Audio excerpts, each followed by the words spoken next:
In 1968, Dr. King was assassinated and Chicago was set ablaze. McDonald's franchises sat empty and they needed a plan. Operation Breadbasket had one. Put black owners in black neighborhoods. So in December, Herman Perry became the first black operator of a McDonald's franchise in Chicago. And it worked. More black operators followed, and a pipeline was created. But there was a catch. McDonald owned the land, they set the fees, and they picked your lots. So join us today while we talk about how McDonald's created a black franchise empire and everything that it cost. I'm your host, Country Boy. This is One Mic Black History, and if you like stories like this, you can find more stories like this at onemichistory.com. But without further ado, let's get started. After World War II, America built a new life around cars and suburbia and highways. Interstates cut through black neighborhoods, urban renewal cleared blocks in the name of progress, banks drew red lines on maps around black homes, and the GI Bill helped white veterans buy homes and businesses at a greater clip than their black counterparts. As factories left the city, steady jobs left too. White flight followed, and with that went supermarkets and many white-owned stores. By the mid-60s, a lot of black neighborhoods had fewer jobs, fewer full-service grocery stores, and very little new investment. During the same time, franchisees loved this new America. They had simple menus, fast service, and big parking lots off the highway. Chains like Holiday Inn, Hojo, and new burger brands were built for drivers and suburbia. So in 1956, McDonald's finance chief Harry Sunborn created the Franchise Realty Company. The company would own the land and the building, and operators would run the store, pay a fee, and rent. That meant steady profits for McDonald's even when the store struggled. Most of the risk sat with the owner. Training got standardized at Hamburger University, and ads were funded through a national pool of operators. The model was simple, tight, and built to scale. So black consumers and leaders weren't silent. Since the 1930s, don't buy where you can't work turned shopping into leverage. The Civil Rights Act of 1964 opened lunch counters, but it didn't open bank vaults. In Chicago, Operation Breadbasket used selective patronage to push grocers, bottlers, and phone companies to hire black workers, place contracts with black firms, and deposits in black banks. Johnson Publishing, Ebony, and Jed featured black buying power and sold the vision of how to reach it. The Kerner Commission in 1960 told the country that America was moving towards two separate societies and called out the media for how it pictured black life. Then came April of 1968, and Dr. King was assassinated. Cities erupted. In Chicago, some of its white McDonald's franchisees and workers didn't return. The stores sat dark. McDonald's leaders met with Operation Breadbasket tied to the Southern Christian Leadership Conference. Local leaders said, if you want trust here, the owners must be black.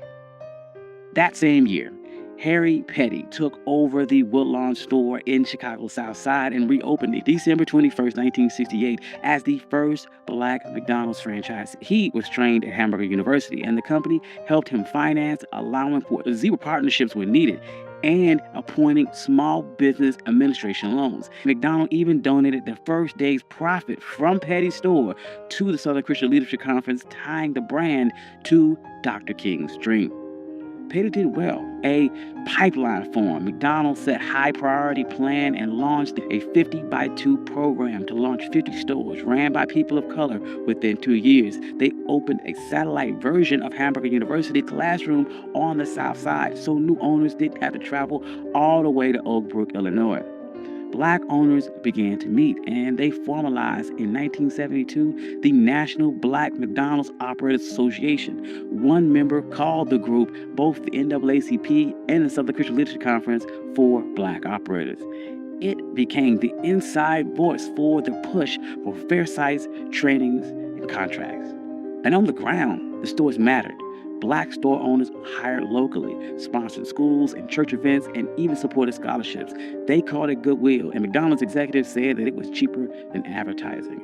Real estate helped too.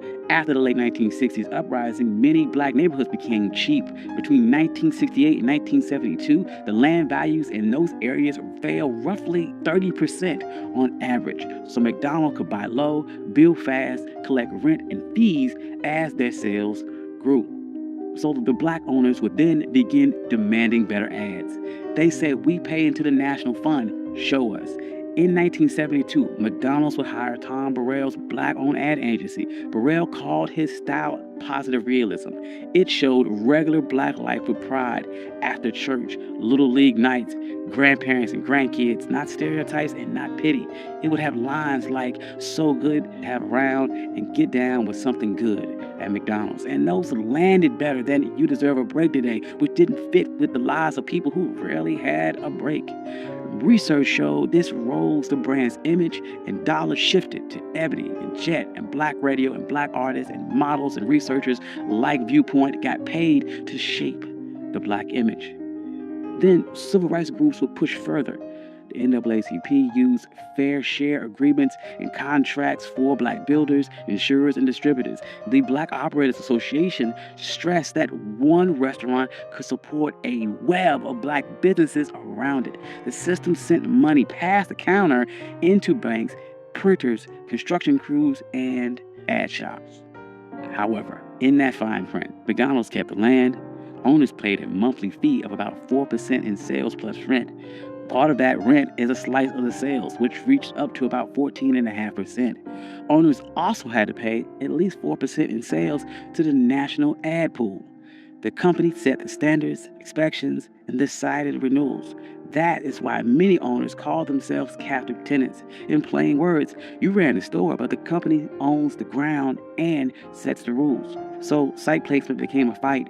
Black owners said they were being steered towards older inner city and rural locations with lower average sales and higher costs for security and insurance. The Black Operators Association reported that from 2010 to 2019, the average cash flow gap between black and non-black franchisees tripled to about $65,000 per store. And as health debates grew, fast food filled spaces that supermarkets left. But that heavy concentration of chains in poor, segregated areas linked them to higher rates of obesity and diabetes. Some cities saw protests and asked for more fresh food access and more corporate responsibility. Recently, these tensions have bubbled to the surface.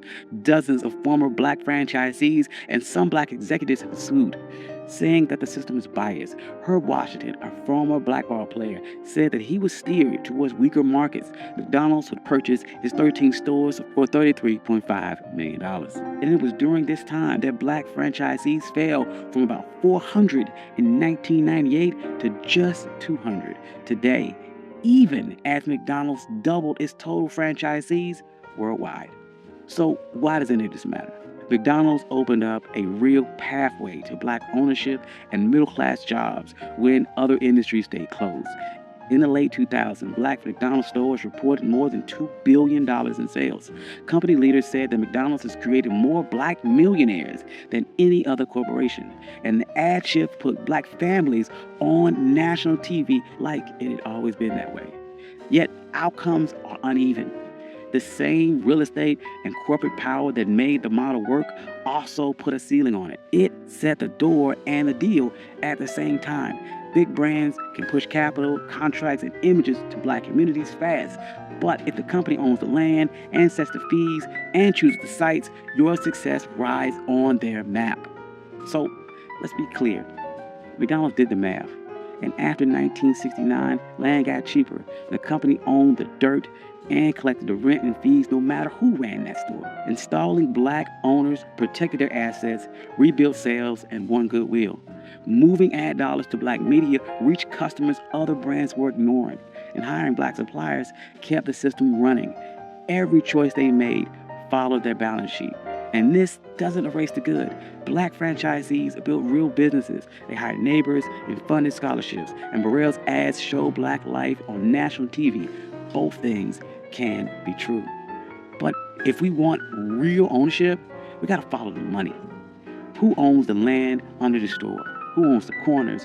Which banks write the loans? Which agencies control the ad budget? And which suppliers get the contracts? These are the answers that decide whether a franchise is built on freedom or just rented. Thank you. This has been On My Black History. I'm your host, Country Boy, and this is how McDonald's built a black franchise empire. If you like stories like this, you can find more stories like this at onemikehistory.com. I'd like to thank all my financial contributors. Without you, none of this could be possible. Thank you all. I love you. Peace.